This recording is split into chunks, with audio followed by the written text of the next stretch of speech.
Hi everyone, আসসালামু আলাইকুম। আরও একটি নতুন ব্লগে আপনাদের সবাইকে ওয়েলকাম জানাচ্ছি। আমি ফারহানা কবির অরিন। আশা করছি আপনারা সবাই অনেক ভালো আছেন। আমরা সবাই মোটামুটি ভালো আছি। তবে আমার একটু বেশি মাথা ব্যথা করছে আজকে সকাল থেকেই। মেয়েরা যতই অসুস্থ থাকুক না কেন, জীবন তো আর থেমে থাকবে না। সংসারের কাজকর্ম, রান্না বান্না, এটা সেটা সবই করতে হয়। তো দুপুরে আমি খুবই মজার একটা সিলেটি ভর্তা করেছিলাম সরিষা শাকের। এরপরে সন্ধ্যার দিকে আমি খুবই মজার, অল্প সময়ের মধ্যে তৈরি করা যায় এরকম একটা পিঠা তৈরি করেছিলাম। আজকে আমি আপনাদের সাথে সেটাই শেয়ার করছি। আশা করছি আজকের ভিডিওটা আপনাদের কাছে ভালো লাগবে। সকাল থেকে এত বেশি মাথা ব্যথা করছিল, মোটেও কোনো কাজ কাম করতে ইচ্ছে করছিল না। তো কি রান্না করব শুধুই চিন্তা করছিলাম। ভাবলাম ভর্তা তৈরি করি, সরিষা শাক ছিল। আর এটা আমাকে শিখিয়েছিল আয়শা আপু, আমার একটা ভিউয়ার্স, ওমানেই থাকে। তো এরপরে হচ্ছে আমি সবজি ভাজি করব, ব্যাস এইটুকুই। আর এটা আমি কখনো জানতাম না, আর এভাবে কখনো খাইও নি। ওই আপুটা বলার পরেই আমি ট্রাই করেছিলাম, অনেক অনেক ভালো লাগে। এরপরে আজকে আমি আবার ট্রাই করছি, আপনাদের সাথে শেয়ার করছি, আপনাদের কাছেও ভালো লাগবে। এটা সিলেটি স্টাইলে। এক এক জেলায় কি হয়, এক এক রকমের খাবার খাই। আমার কাছে প্রত্যেক জেলার খাবারগুলো এত বেশি ভালো লাগে বলার বাহিরে। আবার অনেক মানুষে আছে যে শুধু নিজের জেলার খাবারগুলো খেতে পছন্দ করে। আমি আবার এরকম না। আমার কাছে রেস্টুরেন্ট থেকে শুরু করে কিংবা ফুটপাত থেকে শুরু করে সব ধরনের খাবার মনে হয় যে আলাদা আলাদা টেস্ট। এক এক দেশের খাবারের ভিন্নতা এক এক রকম। দেখা যায় আরব দেশের খাবারগুলো একরকম, বাংলাদেশের খাবারগুলো একরকম। প্রত্যেকটা খাবারের টেস্টটা থাকে আলাদা। আমি খুবই এনজয় করি ডিফারেন্ট ডিফারেন্ট টাইপের খাবারগুলো। তো এটা হয়তো বা অনেকেই খাননি এভাবে রুই মাছ দিয়ে সরিষা শাকের ভর্তাটা। আপনারা একবার ট্রাই করে দেখবেন, আমার এটা দেখে আপনাদের কাছেও ভালো লাগবে সিলেটি স্টাইলে এই সরিষা শাকের ভর্তাটা। আর আঞ্চলিক ভাষায় আমাদের চট্টগ্রামে সরিষা শাকটাকে বলা হয় রেই শাক, মানে সরিষাটাকে রাই বলা হয়, তো এটাকে রেই শাক বলা হয়। আর সিলেট বলে এটাকে লাই শাক, মানে একটু মিল আছে লাই আর রেই দুইটার মধ্যে। তো সরিষা শাকগুলোকে আমি একটু ভালোভাবে ধুয়ে নিচ্ছি। আমরা আমাদের চট্টগ্রামে যেটা করে করে পানিটা সহ এটাকে এমনিতে ভর্তা করে ফেলে, তখন এটা অত বেশি ভালো লাগে না। যখন আমি একবার ওভাবে করেছিলাম তখন আমাকে আয়েশা আপু বলেছিল, আপু আমরা এভাবে খাই না, আমরা সিলেটের মানুষেরা এভাবে ভর্তাটা করে থাকি, তুমি একবার ট্রাই করিও। তো সেম আপুর কথা মতোই আমি ট্রাই করেছিলাম, অনেক ভালো লেগেছিল। তো এরপর থেকে আমি এভাবে ট্রাই করি। আজকে ভাবলাম আপনাদের সাথে শেয়ার করি। তো এখানে আমি মাছ ফ্রাই করে নিচ্ছি, রুই মাছ, দুইটা পেটের মাছ আর একটা লেজ। আর আমি এখানে সরিষা শাকগুলোকে একদম চিকন চিকন করে কেটে নিয়েছি, যতটুকু চিকন করা যায় আর কি, ওভাবে চিকন করে নিয়েছি। আর খুবই অল্প শাক, অল্প করেই করব যেহেতু আমরা দুইজন মানুষ আর শুধুমাত্র দুপুরেই খাবো। তো অল্প করে একটু লবণ নিয়ে আমি শাকের মধ্যে দিয়ে দিচ্ছি। এরপরে হাত দিয়ে এটাকে ভালোভাবে কষলে নিব। এতে করে কি হবে, একদম পানিটা ছেড়ে দিবে। শাকের মধ্যে যে পানিটা থাকে সে পানিটা সম্পূর্ণভাবে চলে যাবে। এই যে দেখুন অলরেডি পানি ছেড়ে দিচ্ছে, দেখুন পানিটা বের হয়ে আসছে। জাস্ট কয়েক সেকেন্ড একটু ভালোভাবে কষলে নিলেই হয়ে যাবে। পানিটা অলরেডি সম্পূর্ণভাবে পড়ে গিয়েছে। আর এখানে ভর্তার জন্য আমি এখানে শুকনা মরিচ নিয়েছি স্বাদ মতো, এরপরে পেঁয়াজ নিয়েছি, তারপরে শাকগুলোকে পানিটা চেপে চেপে ওখানে নিয়ে নিয়েছে। আর আপনারা রুই মাছের পরিবর্তে আপনারা টাকি মাছ দিয়েও করতে পারবেন। তারপরে সম্ভবত রুই মাছ আর টাকি মাছ এই দুইটা দিয়ে করলে ভালো লাগবে। তো পানি থেকে সম্পূর্ণ শাকটা নিয়ে নিলাম আমি। এখন আমি ভর্তাটা করে নেব। প্রথমেই আমি কাঁটাটা ছাড়িয়ে নিচ্ছি মাছের। আর আমরা বাঙালিরা যেটা হয়, ভর্তা পেলে আর কিছুই লাগে না। আমি আজকে দুপুরে শুধুমাত্র এই শাকের ভর্তা দিয়ে ভাত খেয়েছি, আর কিছুই নেইনি। সবজি যে রান্না করেছি যেরকম সেরকমই রয়ে গিয়েছিল, অনেক ভালো লেগেছিল। আমি আবারও বলছি আপনারা ট্রাই করে দেখবেন। এরপর আমি সামান্য পরিমাণ লবণ নিয়ে এখন মরিচগুলো একটু কষলে নিচ্ছি। আর লবণটা একটু দেখে দিতে হবে, কারণ মাছগুলো ফ্রাই করার সময় লবণ ব্যবহার করেছি। এরপরে শাকগুলোকে কষলানোর সময়ও সামান্য একটু লবণ ব্যবহার করেছি। সেজন্য একটু বুঝে দিতে হবে। বেশি হয়ে গেলে আবার খাওয়া যাবে না, সেটা একটু বলে দিলাম। এরপরে মরিচের সাথে পেঁয়াজগুলোকে একটু কষলে নিচ্ছি, যাতে হালকা একটু নরম হয়ে আসে। আর সামান্য করে একটু সরিষার তেলও দিতে হবে, কারণ সরিষা শাকের মধ্যে আবার সরিষার তেলের ফ্লেভারটা জাস্ট অসাধারণ লাগবে। এরপরে এখন আমি পুরোটা মাখিয়ে নিচ্ছি।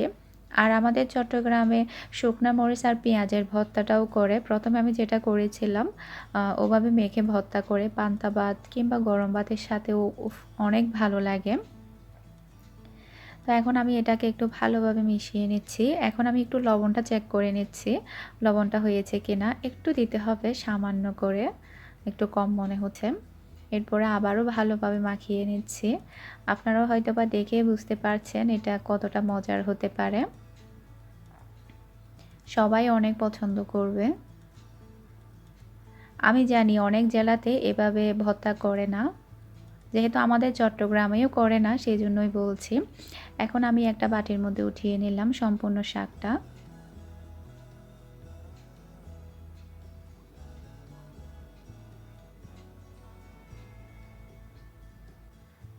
আর এখন হচ্ছে সন্ধ্যার পর আমি মিহির হুজুরকে দেওয়ার জন্য একটা নাস্তা তৈরি করব ডিম দিয়ে। এই পিঠাটা খেতে অনেকটা কেকের মতো লাগবে, এটাও আপনারা ট্রাই করে দেখবেন যদি ভালো লাগে আর কি। বিকেলের নাস্তা হিসাবে ঝটপট আপনারা তৈরি করে দিতে পারবেন। তো ডিমের মধ্যে আমি দিয়ে দিচ্ছি স্বাদ অনুযায়ী চিনি। তারপরে এটাকে একটু মিশিয়ে নিতে হবে চিনিটা।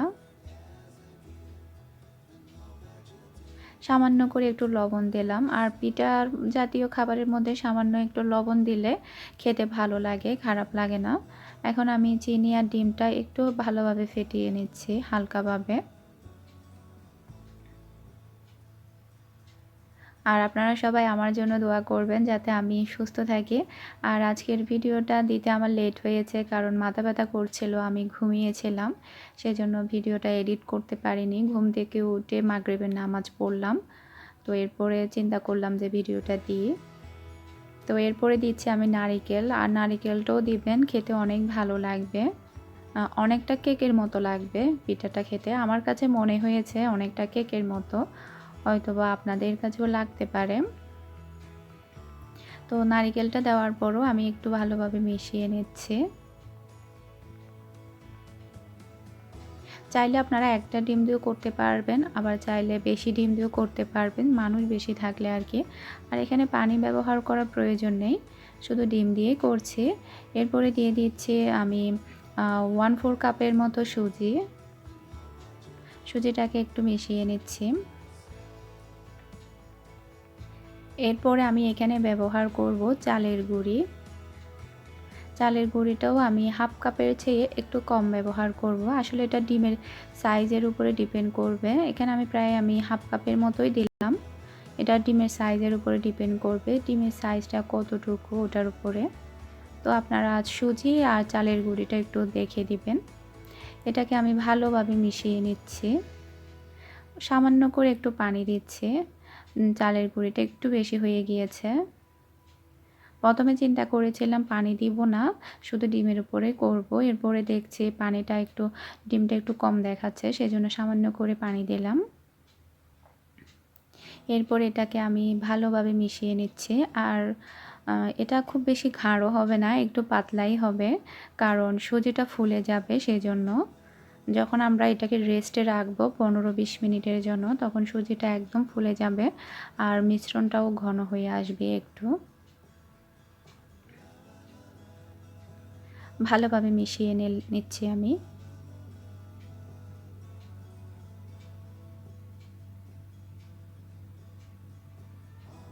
এটা মেশানো হয়ে গিয়েছে, এই যে দেখুন মেশানোর পরে এরকম ঘনত্বটা থাকবে।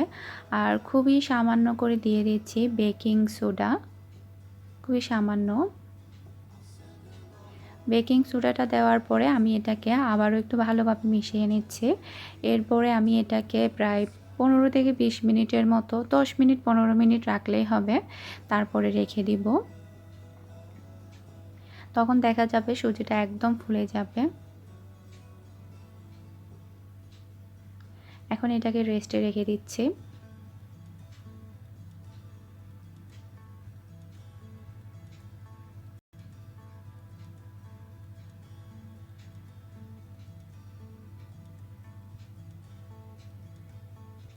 দশ থেকে 15 মিনিট পর সুজিটা একদম ফুলে গিয়েছে। আমি আবারও একটু নেড়ে চেড়ে দিচ্ছি। এখন আমি পিঠাগুলো বানিয়ে নিব।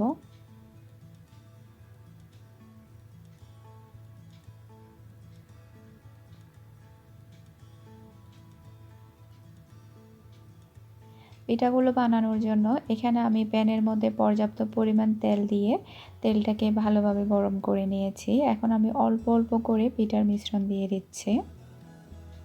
এরপরে আমি পিঠাগুলোকে ব্রাউন কালার করে ভেজে নেব। আর পিঠাগুলো একদম ফুলে যাবে, ফুলে একদম ডাবল হয়ে যাবে।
পিঠাগুলো সম্পূর্ণভাবে বানানো হয়ে গিয়েছে। আপনাদেরকে আমি একটা ভেঙে দেখাচ্ছি ভিতরের অংশটা কেমন হয়েছে। এই যে দেখুন, একদম নরম তুলতুলে, খুবই খুবই টেস্টি একটা পিঠা। আপনারা ট্রাই করে দেখবেন। আর কেকের মতো অনেকটা এটা। আমার আজকের এই ভিডিওটা আমি এখানেই শেষ করে দিচ্ছি। আপনারা সবাই ভালো থাকবেন, সুস্থ থাকবেন, আমাদের জন্য দোয়া করবেন। আসসালামু আলাইকুম, আল্লাহ হাফেজ।